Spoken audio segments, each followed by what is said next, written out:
আজ আমি আপনাদের সামনে দাঁড়িয়ে কথা বলতেছি। আমি যদি মারা যাই তাহলে মাইকে ঘোষণা হবে আব্দুল্লাহ চলে গেছে, দুনিয়াতে নাই।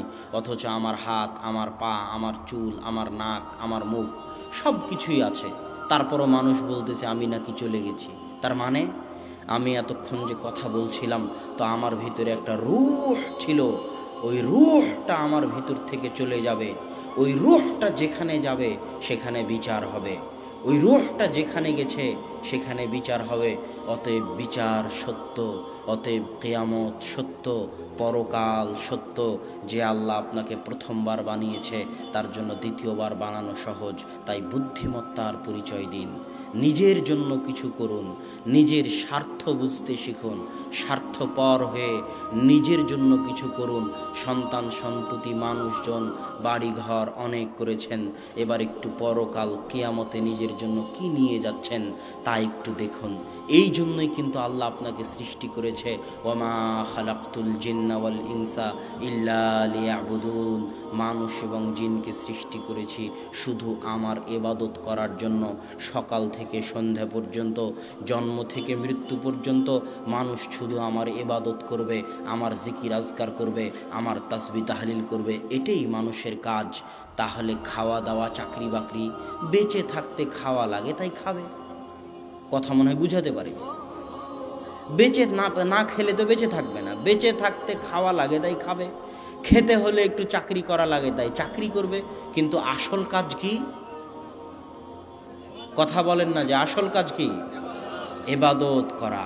আসল কাজ এই চাকরি বাকরি, জমি জায়গা, এগুলো আসল কাজ নয়। এগুলো বাঁচতে হবে তাই করতেছেন, না হলে মরে যাবেন দুনিয়াতে। বাঁচতে হবে তাই করতেছেন। আসল কাজ হচ্ছে ইবাদত করা, আসল কাজ জিকির আজকার করা। কিন্তু আল্লাহ জানে দুনিয়ার মানুষ 24 ঘন্টা আল্লাহর জিকির আজকার করতে পারবে না। মুসা আলাইহিস সালাম জানতেন দুনিয়ার মানুষ 24 ঘন্টা 50 ওয়াক্ত সালাত আদায় করতে পারবে না। এই জন্য আল্লাহ বলেছেন, ওয়া আকিমিস সালাত লিযিকরি। দুনিয়ার মানুষ আমি জানি তোমরা 24 ঘন্টা পারবে না, তবে অন্তত পক্ষে, নিম্ন পক্ষে যে কোনো মূল্যে সারাদিনে 5 বার আমি আল্লাহ আমাকে স্মরণ করিও। আল্লাহু আকবার। স্মরণ করলে আল্লাহর কোনো উপকার আছে তা নয়, স্মরণ করলে আপনারই উপকার আছে। আজকে আমাদের আলোচনার যেটা মূল বিষয়বস্তু, সেটা হচ্ছে আপনি যা করেন না কেন আপনারই উপকার। স্মরণও যদি করেন তো আপনারই উপকার।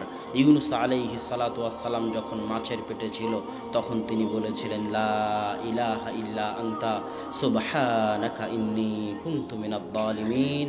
আর আল্লাহ বলছেন, ইউনূস যদি মাছের পেটে আমাকে স্মরণ না করত, ইউনূস যদি মাছের পেটে আমাকে মনে না করত, লালাবিসা ফীহি ইলা ইয়াউমি ইউবআসুন, তাহলে আমি ইউনূসকে মাছের পেটে কিয়ামত পর্যন্ত রেখে দিতাম।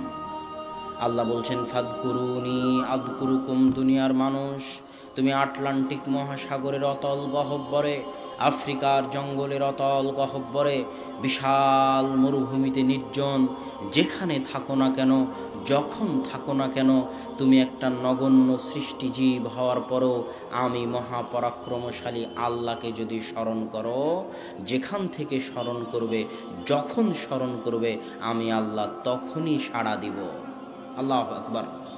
তাহলে আল্লাহকে স্মরণ করলে কার লাভ? আপনার লাভ। এরকম বহু ইবাদত আছে যেগুলো করলে আপনার লাভ। রাসূল সাল্লাল্লাহু আলাইহি ওয়াসাল্লাম বলতেছেন, মান সাল্লা সালাতাস সুবহি ফাহুয়া ফি জিম্মাতিল্লাহ। যে ফজরের সালাত আদায় করলো তার হেফাজতের দায়িত্ব আল্লাহর। তাহলে ফজরের সালাত আদায় করে আপনার লাভ, আল্লাহ সুবহানাহু ওয়া তাআলা আপনাকে হেফাজত করবেন। সম্মানিত উপস্থিতি, আমাদের জীবনের লক্ষ্য উদ্দেশ্য কি হওয়া উচিত? আমাদের জীবনের লক্ষ্য উদ্দেশ্য এই টাকা পয়সা উপার্জন করা, এইভাবে দিক বিদিক ঘুরে বেড়ানো, বস্তুবাদী হওয়া। বস্তুবাদী মানে যেটা বস্তু, এগুলো হচ্ছে বস্তু, চোখে দেখা যায়, সব সময় টাকার চিন্তা, সব সময় বস্তুর চিন্তা, এটা হচ্ছে বস্তুবাদী হওয়া। এটা আমাদের জীবনের লক্ষ্য উদ্দেশ্য নয়, এটা ধোঁকা, এটা ধোঁকা, এটা ধোঁকা। বরং আমাদের লক্ষ্য উদ্দেশ্য হওয়া উচিত আমরা কিভাবে ইবাদত করে জান্নাতে যাব। কু আনফুসাকুম ওয়া আহলিকুম নারা। নিজে জাহান্নামের আগুন থেকে বাঁচবো, আহাল পরিবারকে জাহান্নামের আগুন থেকে বাঁচাবো। এটা আমাদের লক্ষ্য উদ্দেশ্য হওয়া উচিত। কেন এই লক্ষ্য উদ্দেশ্য হওয়া উচিত? তার দুই একটা কারণ আপনাদের সামনে বলেছি, আরও একটা কারণ বলি। রাসূল সাল্লাল্লাহু আলাইহি ওয়াসাল্লামের পূর্বের সকল গুনাহ, পরের সকল গুনাহ আল্লাহ ক্ষমা করে দিয়েছিলেন। এটা কি জানেন আপনারা? আল্লাহ রাসূলের আগের পরের সব গুনাহ আল্লাহ ক্ষমা করে দিয়েছে। তারপরেও আল্লাহ রাসূল এত ইবাদত করতেন, এত ইবাদত করতেন, এত ইবাদত করতেন যে তার পায়ের গোড়ালি ফুলে যেত। তো সাহাবীরা জিজ্ঞেস করলেন, এত গুনাহ, আল্লাহ আপনার সব গুনাহ ক্ষমা করে দিয়েছে আগের পরের, তাও কেন আপনি এত ইবাদত করেন? তখন আল্লাহ রাসূল বলতেছে, আফালা আকুনু আবদান শাকুরা, আমি কি আল্লাহর শুকরিয়া আদায়কারী বান্দা হব না? আল্লাহু আকবার। আপনি যে আল্লাহর কত নিয়ামত ভোগ করতেছেন, তার কি শুকরিয়া আদায় করতে হবে না? ইন তাউদ্দু নি'মাতাল্লাহ, তোমরা যদি আল্লাহর নিয়ামত গণনা করতে চাও তো গুণে শেষ করতে পারবেন না। আমি আপনাকে একটা নিয়ামতের কথা বলি, এই যে মোবাইলগুলো চলতেছে, এই মোবাইলগুলোতে মেগাপিক্সেল আছে ক্যামেরায়, 8 মেগাপিক্সেল, 16 মেগাপিক্সেল। এখনও পৃথিবীতে এমন কোনো ক্যামেরা তৈরি হয়নি যেই ক্যামেরা রাতের বাস্তব সৌন্দর্যকে, তারকা খচিত, চন্দ্র খচিত রাতের বাস্তব সৌন্দর্যকে ক্যামেরার ছবিতে ফুটিয়ে তুলবে। ইন্টারনেটে রাতের যত ছবি আছে সব ফটোশপ করে আঁকানো, বাস্তব ক্যামেরার কোনো ছবি নাই। কেননা ক্যামেরা এখনও অত মেগাপিক্সেলের হতে পারেনি যত মেগাপিক্সেল দিলে রাতের আকাশকে সুন্দর করে ধরা যায়। পৃথিবীতে সর্বোচ্চ মেগাপিক্সেলের ক্যামেরা 50, আর আল্লাহ মানুষের চোখে দিয়েছেন 570 মেগাপিক্সেল। আল্লাহু আকবার। এই জন্য মানুষ এই চোখ দিয়ে রাতের আকাশকে উপভোগ করতে পারে। এই জন্য বাস্তব ছবিতে যেটা আপনি দেখেন অনেক সুন্দর, ওই জায়গায় যখন আপনি নিজে চোখে দেখতে যান তখন অত সুন্দর মনে হয় না। কেননা যেই ক্যামেরা দিয়ে তোলা হয়েছিল তার পাওয়ার ছিল কম, আর আল্লাহর দেওয়া যে ক্যামেরা দেখতেছে আর পাওয়ার হচ্ছে বেশি। এই জন্য ভুল ত্রুটি, খুঁটিনাটি, খুঁতগুলো ওই চোখের সামনে ধরা পড়ে যায়, এই জন্য অত ভালো লাগে না। আর ক্যামেরার অত ক্ষমতা নাই, এই জন্য ক্যামেরা শুধু ভালো ভালো জায়গাটুকু ধরে নেয়, আর দেখতে তখন সুন্দর লাগে ছবিতে, বাস্তবে গেলে অত সুন্দর লাগে না। আল্লাহর দেওয়া এই একটা চোখের আপনি নিয়ামতের শুকরিয়া আদায় আজীবন, সারা জীবন করতে পারবেন না। সকাল সন্ধ্যা আল্লাহর খাচ্ছেন, আল্লাহর জমিনে বসে আছেন, আল্লাহর দেওয়া রৌদ্রের আলো ভোগ করতেছেন, আল্লাহর দেওয়া অক্সিজেন, মেডিকেলে গেলে অক্সিজেনের কত দাম দেখেন। তো আপনি কি আল্লাহর একটু শুকরিয়া আদায় করতে চান না? না নিমক হারাম হতে চান? নিমক হারাম বুঝেন? যার খায় তার গুণ গায় না, তাকে কি বলে? নিমক হারাম। মানুষ বড় নিমক হারাম। মানুষ যার খায় তার গুণ গায় না। মানুষ খায় আল্লাহর, পরে আল্লাহর, জমিনে থাকে আল্লাহর, আল্লাহর সূর্য, আল্লাহর আলো, আল্লাহর বাতাস, আল্লাহর অক্সিজেন, আল্লাহর জীবন, আল্লাহর মৃত্যু, আল্লাহর চোখ, আল্লাহর নাক, আল্লাহর কান, আল্লাহর মেধা, আল্লাহর বুদ্ধি, আল্লাহর টাকা পয়সা, আল্লাহর জমি জায়গা সব মানুষ ভক্ষণ করে। আর যখন দোয়া করার দরকার হয় তখন শাহজালালের মাজারে চলে যায়, আর যখন অসুখ হয় তখন তাবিজ কবজের কাছে চলে যায়। ওই মানুষই আবার বলে যে আমি সন্তান নিব না। তুই নেওয়ার কে, আল্লাহ যদি না দেয়? সম্মানিত উপস্থিতি, এই জন্য মানুষ বড় নিমক হারাম। মানুষের উচিত শুকুর গুজার হওয়া। এটাই আল্লাহ বলেছেন, অশকুরুলি ওয়ালা তাকফুরুন, তোমরা আমার শুকরিয়া আদায় করো, তোমরা আমার শুকরিয়া আদায় করো। তাই আল্লাহর শুকরিয়া আদায় করণার্থে আপনাদের উচিত আল্লাহ সুবহানাহু ওয়া তাআলার ইবাদত করা, বুদ্ধিমত্তার পরিচয় দিয়ে নিজের জন্য কিছু নিয়ে যাওয়া। 2, আল্লাহর ইবাদত আপনি কেন করবেন? আল্লাহর ইবাদত এই জন্য করবেন যে আপনার যে আত্মা আছে, এই আত্মা সর্বদা ছটপট করে গুনাহের কারণে। কিসের কারণে? গুনাহের কারণে। দলিল, আপনি আয়াতে বলতেছেন, রব্বানা যালামনা আনফুসানা ওয়া ইল্লাম তাগফির লানা ওয়া তারহামনা লানাকুনান্না মিনাল খাসিরিন। হে আল্লাহ, আমি আমার নিজের আত্মার উপর অত্যাচার করেছি।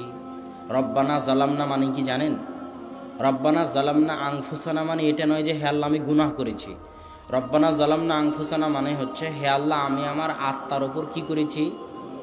জুলুম করেছি, অত্যাচার করেছি। তার মানে আপনি যতবার পাপ করেন, যতবার গুনাহ করেন, আপনার আত্মার উপর একটা কালো দাগ পড়ে যায়। আত্মা ছটফট করতে থাকে, অস্থির হয়ে যায়, হতাশ হয়ে যায়, চিন্তাযুক্ত হয়ে যায়। কেননা ওই আত্মাকে তো আল্লাহ সৃষ্টি করেছে, সে আল্লাহর দিকে ফিরে যেতে চায়।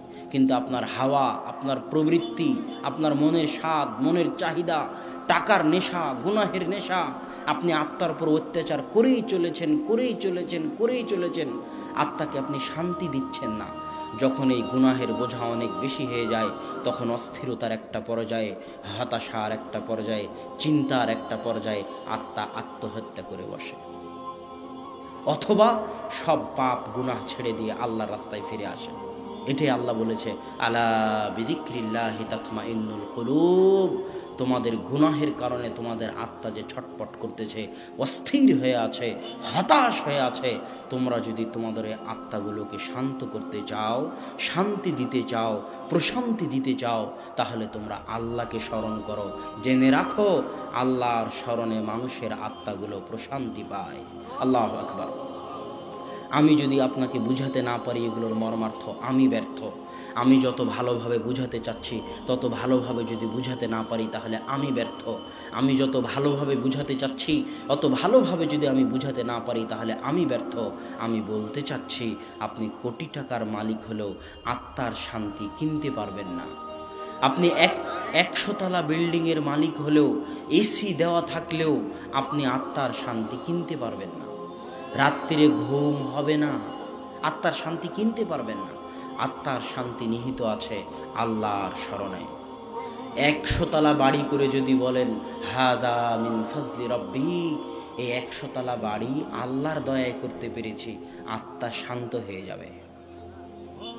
1 কোটি টাকা ইনকাম করে যদি বলেন আলহামদুলিল্লাহ, আল্লাহর দয়া ছিল তাই ইনকাম করতে পেরেছি, না হলে পারতাম না, আত্মা শান্ত হয়ে যাবে, আত্মা প্রশান্তি পাবে। না হলে যত কোটি টাকার মালিক হন, যত বড় বিল্ডিং বানান, শান্তি কিনতে পারবেন না, আত্মার প্রশান্তি কিনতে পারবেন না। আত্মাকে যদি শান্তি দিতে চান, ইসলামে ফিরে আসতে হবে, আল্লাহর স্মরণে ফিরে আসতে হবে, আল্লাহর জিকিরে ফিরে আসতে হবে।